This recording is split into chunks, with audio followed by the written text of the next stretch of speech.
Hi, this is Megan Mitchell with Agents of Change Social Work Test Prep, and today I'm bringing you a social work shorts, and the topic today is going to be on termination. So you most likely on any level of the exam, you will see termination questions or termination issues.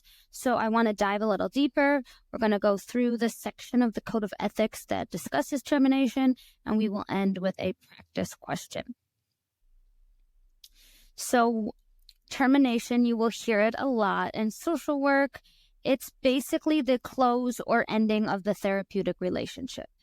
So in a perfect world, termination would happen when the client and therapist agree that the treatment goals set earlier in treatment have been met and that services for that client are no longer needed. Like I said, that would be in a perfect world.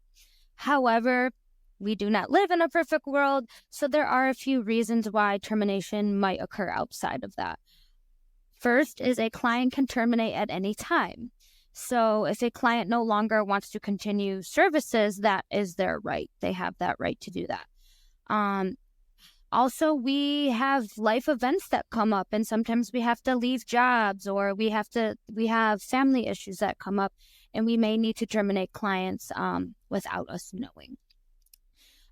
Termination should be discussed early with clients. We never want to spring the last session on clients. We want to give them time to prepare, and we want them to be able to process this termination. So I like to say there is a final session, but termination is more of a process or a phase that you go through with clients.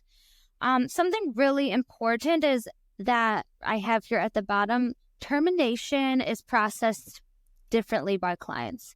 You might have some clients that are just thrilled that they are ending, their time with you. They might feel a lot of joy. They might feel very proud of the work they've done. And then you have other people that it might be more of a challenge, and they might be having some anxiety. They might be fearful of what's going to happen. The way people react to termination, it varies, and it's important that we support our clients through this process, through this phase, and meet them really where they're at. If a client is full of pride and joy, we're going to share that pride and joy with the client. If a client is anxious, we are going to normalize that anxiety for them. It is very normal for clients to feel anxious when it is time to terminate. For some people, they may have been in therapy for a long period of time, so this might be challenging for them to envision a world where they don't have this any longer. So the Code of Ethics has a whole section that pertains to termination, and I do suggest that you go through and read the Code of Ethics, specifically this termination section. So I will also say that it is in Section 1.17 in the Code of Ethics. If you are looking specifically for it, you can pull up the Code of Ethics and do a quick find of termination. There are several points that we're going to go over regarding termination. However, I've summarized this. I did not want to just verbatim read to you the Code of Ethics wording on termination. So I've gone through the different points, and we will talk about some examples and what this would mean for practice. So A is that services should be terminated when the relationship is no longer needed or no longer serves the client's interests. We're not going to have someone in therapy or in a therapeutic relationship just because. There has to be a clinical reason why the person is in therapy. So if we see that there's no longer a need, which usually is that they met their treatment goals or that we don't feel that they need services any longer, we can go ahead and terminate. Or if it's not meeting their needs or their interests. So if their needs change and we are not able to treat them, we might have to refer them out. Or if they no longer feel that therapy is beneficial to them and they choose to exit therapy, we can also terminate that way. B, this one is huge. Social workers should avoid abandoning clients. This is a huge reason why there's so much that goes on around termination. Termination should be done in a way that we are minimizing the harmful or negative effects on a client. That's why we give them time to process. This is why we don't spring it on them, because those could actually have worse consequences for the client.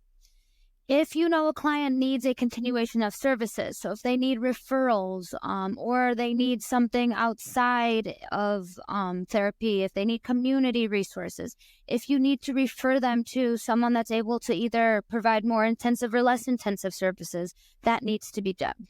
But we never want to abandon clients. It can have really detrimental effects if we terminate abruptly and our clients did not have time to process that. And that would be considered unethical in the code of ethics.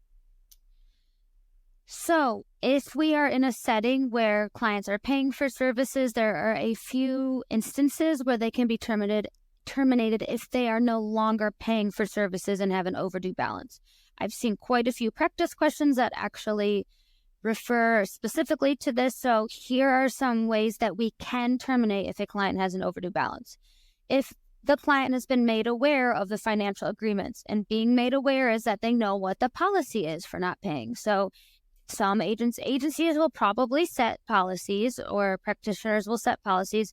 Maybe if your balance goes above a certain amount, then you can be terminated. Or if you have missed so many weeks of payment, you can be terminated.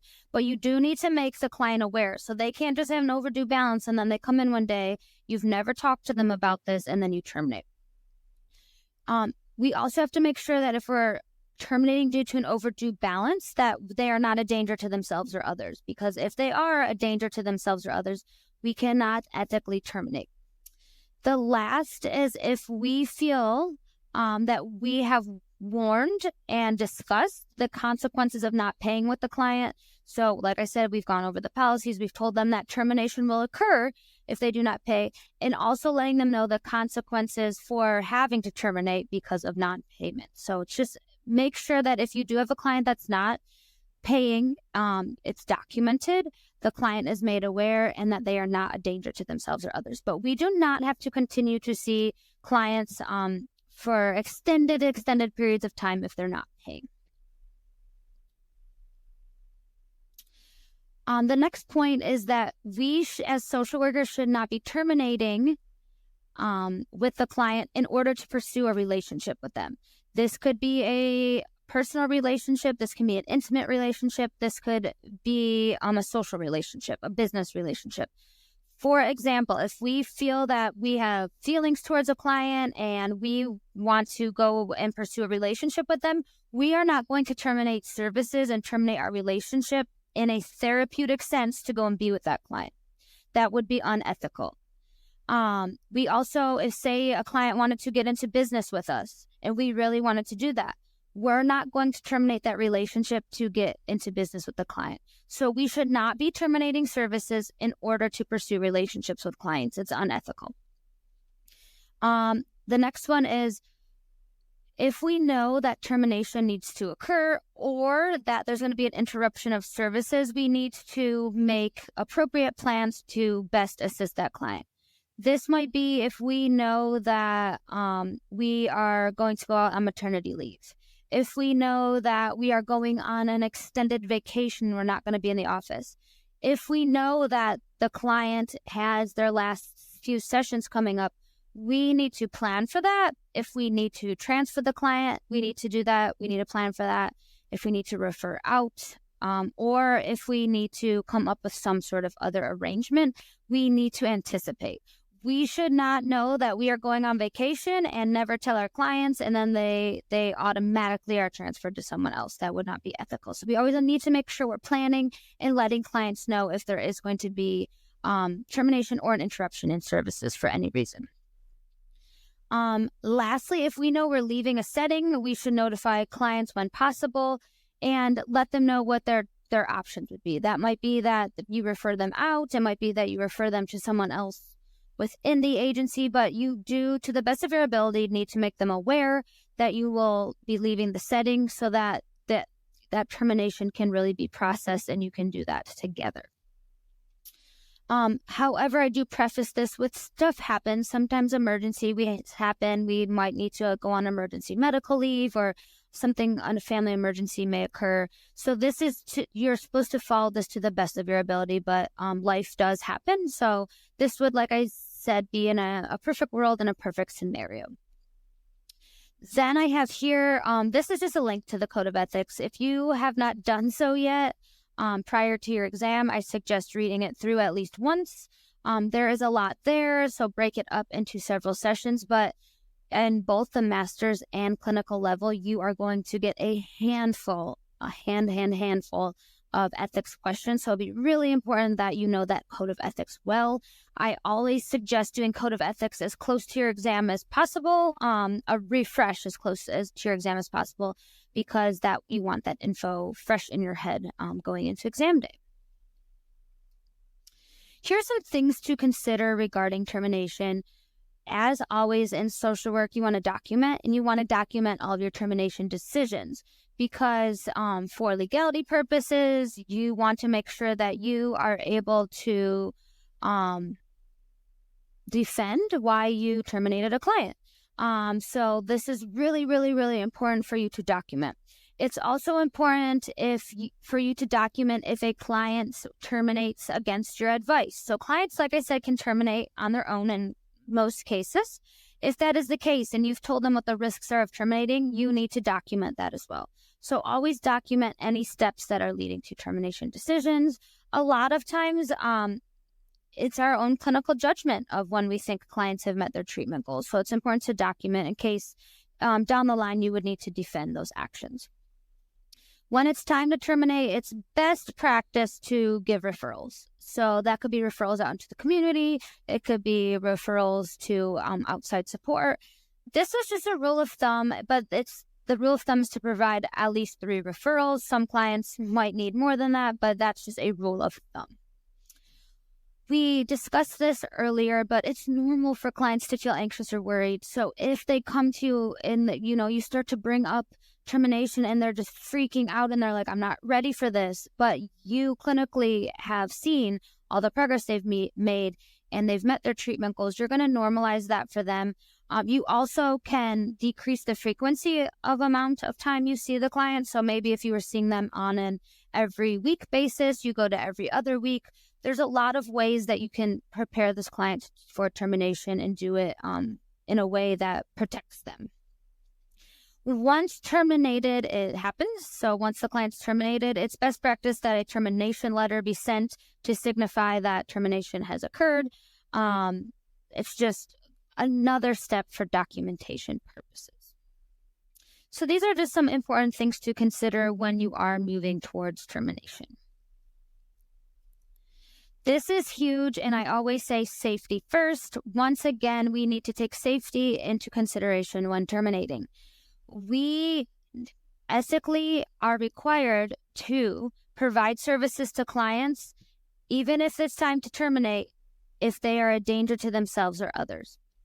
So if it's time to terminate and a client all of a sudden makes comments that they are unsafe or they are going to hurt someone else, we cannot ethically terminate them because it would be a liability, knowing that they are not safe or other people might not be safe. Or we are also not allowed to ethically terminate if you believe that terminating is going to cause harm. So if you have a client that's threatening suicide, if you terminate, that's going to signal that it's not appropriate to terminate. We don't want to terminate knowing that it could cause significant harm to not only the client, but to other people. So just keep that in mind. Clients always need to be safe before we are able to terminate. Also, you might have clients that say they want to continue therapy. And what do you do with that? It's important that in the termination phase, you're summarizing all the things that have occurred in therapy. And I always say that how it's so hard for people to reflect themselves and see of all the progress they've made. So a lot of times clients might not think that they've made the amount of progress that we've seen. So that might be why they say, I'm not ready to terminate. I'm just not ready to end therapy. So it's important that we acknowledge them, we work with them, we meet them where they're at, and we support them through this termination process. So I do have a sample question here that we are going to go over. I will read it. I will discuss which points that I think are important, and then we will talk about the answer. So this is a termination question. A client has been meeting with a social worker for 1 year. and has been actively engaging with individual and group sessions. The client has met the established treatment goals in both individual and group settings. The social worker discusses that given this success, termination is appropriate. The client becomes defensive and states that she cannot end treatment as she is not sure how she can manage without it. What would be the most appropriate response from the social worker? So there is a lot of information here. We're going to need to use our reasoning skills to be able to determine what the best response is. So if you see a question that says, what would be the most appropriate response? To me, that signals that there are a few answers that may be correct, but one is going to stand out as being better than the others. So let's go ahead and break this down. What is important here? You have been meeting with a client for 1 year. Time that you've known the client is always important. So we've known this client for 1 year, and the client's been in individual and group therapy and has actively engaged for that 1 year. The client has met goals in both the individual and group settings. The social worker just tells the client that they want to move towards termination because it's appropriate, because goals have been met. However, the client, important here, defensive and says she's not ready to end treatment. So what I see here is the social worker feels it's appropriate to begin termination. The client does not feel ready and gets very upset over that. What would be the most appropriate response? A, acknowledge the client's feelings and continue to provide therapy. B, continue to keep the client in the group setting but terminate individual settings. C, acknowledge the client's concerns and discuss decreasing the frequency of sessions. Or D, acknowledge the client's fear but explain that she must be terminated as its agency policy. So like we just talked about, we're going to want to normalize these concerns of the client. So right off the bat, I can eliminate answer B.